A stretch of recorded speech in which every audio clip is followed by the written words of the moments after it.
Okay,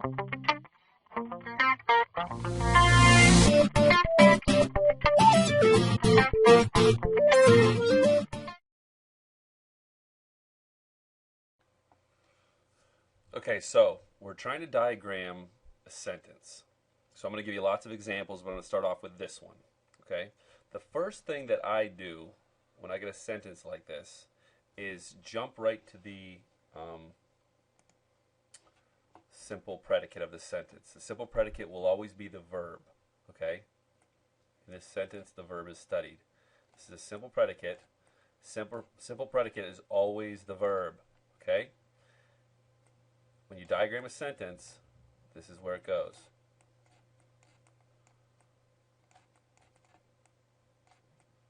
Okay, studied. Who did the studying, or what did the studying? In this sentence, it's the student. So the student goes here. Okay? The student is what's called your simple subject. And a simple subject is always either going to be a noun or a pronoun.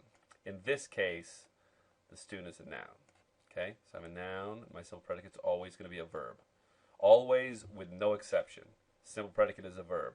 Simple subject will be the noun or the predicate. Okay, if I broke this sentence down into its two basic elements, this sentence is about a student who studied. Student studied. Okay, so but we have these other words here, and these are called modifiers. Okay, for our purposes here, we understand that this is an article. Okay, we understand this is an article. We've gone over this, right? We're going to assume that, or we're going to use articles as a subcategory of an adjective. Okay, so we're going to call these adjectives. We call them article adjectives. Doesn't matter to me. The modifies student, and wonderful also tells us what kind of student. So that is also an adjective. Okay. When you have adjectives, and both of these adjectives modify this simple subject, okay, so all we got to do is put those in our diagram underneath student. So you need to make these slanted lines, and here you'll write the, okay, because the modifies student. We also have this other word that modifies student. Wonderful. It's hard to draw with a mouse, or write with a mouse. Okay, so there you go. And that is how you diagram that sentence. Okay, now we have this new sentence. The curious boy walked through the woods. All right, the first thing I would do when I get a sentence like this is find out the subject and the predicate. What is this sentence really about? Okay, this sentence is about a boy who's walking through the woods, or a boy who walked through the woods. This is your verb. Okay, your verb is your simple predicate. Okay, it's your verb. That goes right here. Walked. Okay, who did the walking? The boy. The boy did the walking. He is known as your simple subject. In this case, boy is a noun, and that goes right here. Boy walked. Okay, those are the two basic simple elements of this sentence. All right, so now you have two adjectives. So just like in the last example, the would go there, curious would go there. Okay, curious would go here. For the sake of time, I'm just going to abbreviate the words. The would go here, curious would go here. Put those on the slanted lines because they modify the boy. Okay, now you have this prepositional phrase. All right, this is how you diagram a prepositional phrase. This here is a preposition. Okay, prepositional phrases have to begin with a preposition and have to end with either a noun or a pronoun. And this word here is called the object of the preposition. And in this sentence, it is a noun. And then we have this article adjective right there. Okay. But mapping out a prepositional phrase is different than mapping out an adjective. We need one of these. Slanted line. That's going to lead to one of these, another straight line underneath. Here, you'd write your preposition, through.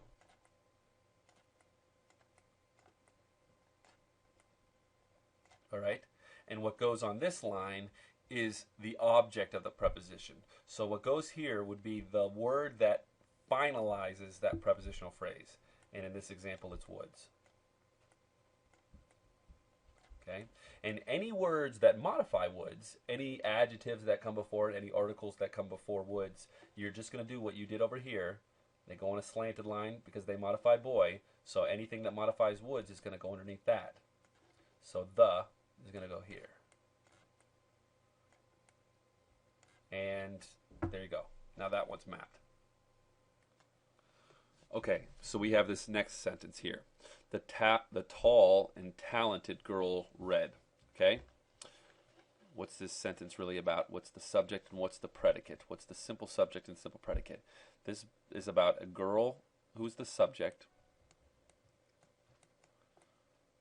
reading. Read would be your simple predicate. Your simple predicate is always your verb. Find those two things. All right? Girl goes right here.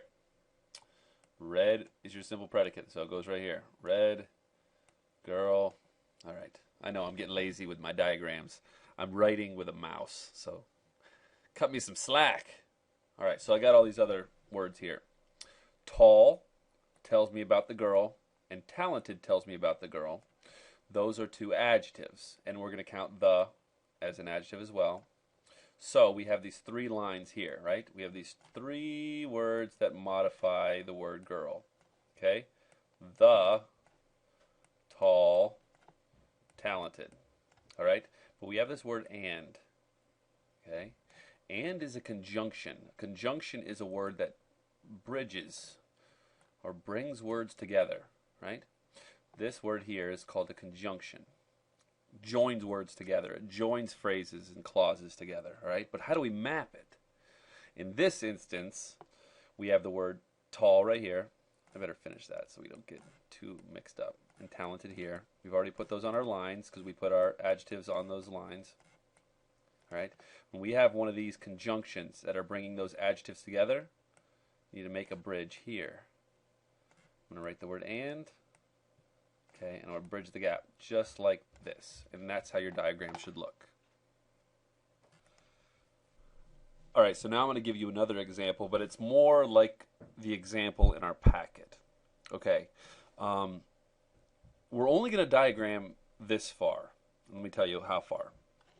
All right, so when you get the sentence, do exactly like we have been doing. Identify what the subject of the sentence is about and what that subject is doing. The man in the white hat read the paper. Okay, the verb here, oops, is read. Read goes here. That is your simple predicate. Also, you've called your verb. Who did the reading? The man. So man goes here. Okay, this is the spot for your simple subject, noun or pronoun. In this case, it's the noun. Okay, so we have these other words here. We have the man, so we're going to make our line for the just like we did in the past. Okay, the goes here. In the white hat. Now, where does that go? Does that modify man or does that modify read, the simple predicate? It's talking about the man, so we're going to make our prepositional phrase set up. Our preposition goes here. Okay, this is our prepositional phrase. Make that a little clearer for you. In the white hat. Now, our object of the preposition is the noun or the pronoun that completes it. Right? In this case, it's hat. So that goes right there. And any words that modify the word hat go under here. So the hat and white hat. So the goes here and white goes here. All right. Now, for the sake of our packet, because we're only taking this step by step, anything after this simple predicate we are not going to diagram. We're going to learn what to do with the paper. We're going to learn what to do with this section later, okay? But for now, we're going to disregard everything after this simple predicate or the verb that isn't a prepositional phrase. So let me give you another example. But what I have right now is the diagram sentence. Correct. I have all the words in there up to my simple predicate, but let me give you one more example. Okay, we have this large sentence. The bright and studious sophomore wrote an entry in his notebook. So, Let's figure out what the subject and the predicate are. All right, so let's say we need to figure out who's doing what in this sentence. The bright and studious sophomore. Somebody's writing, so we're going to say write is our verb. Whoa. Why can't I change that? There it is. Whoa, it's crazy. There we go. Wrote is our verb, otherwise known as our simple predicate. Simple predicate, verb. Okay, who's doing the writing? The sophomore.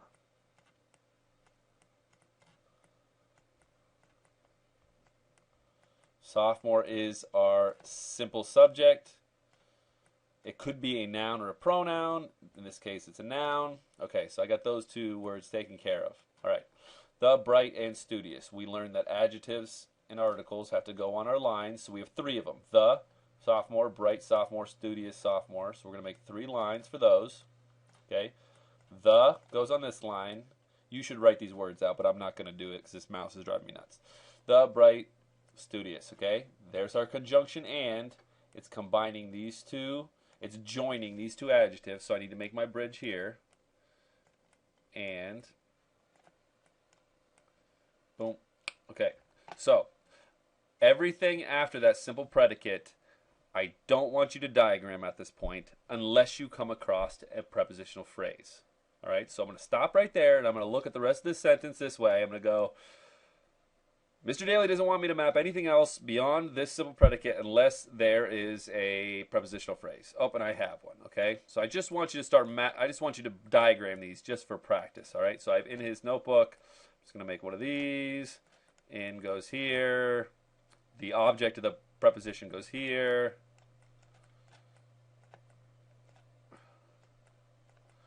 And any word that modifies notebook is going to go underneath it.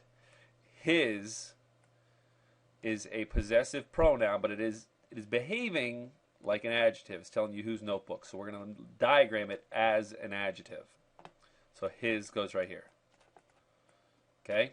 That is how I'd want you to diagram this sentence. Hopefully your handwriting is much better than me trying to write letters with a mouse. Okay, this last one, just to give you one more example before we end it. You get this sentence here. Identify simple subject, simple predicate. I usually go straight for the verb. What's the action being presented here? Ramped.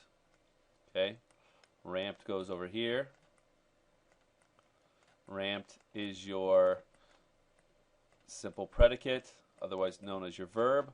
Who did the ramping? Okay, his old but functional truck. The truck did the ramping. Okay, the truck ramped. So, that's your simple subject. It could be either a noun or a pronoun. Again, it's a noun. All right, so I got those two sentences mapped out. All right, his old but functional truck. His truck, old truck, functional truck. So I have 3 words modifying the word truck.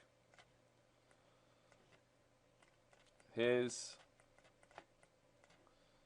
old, and functional truck. All right. Now I got this word but, and I treat it just like any other conjunction. This is a conjunction. It's combining, it's joining these two adjectives.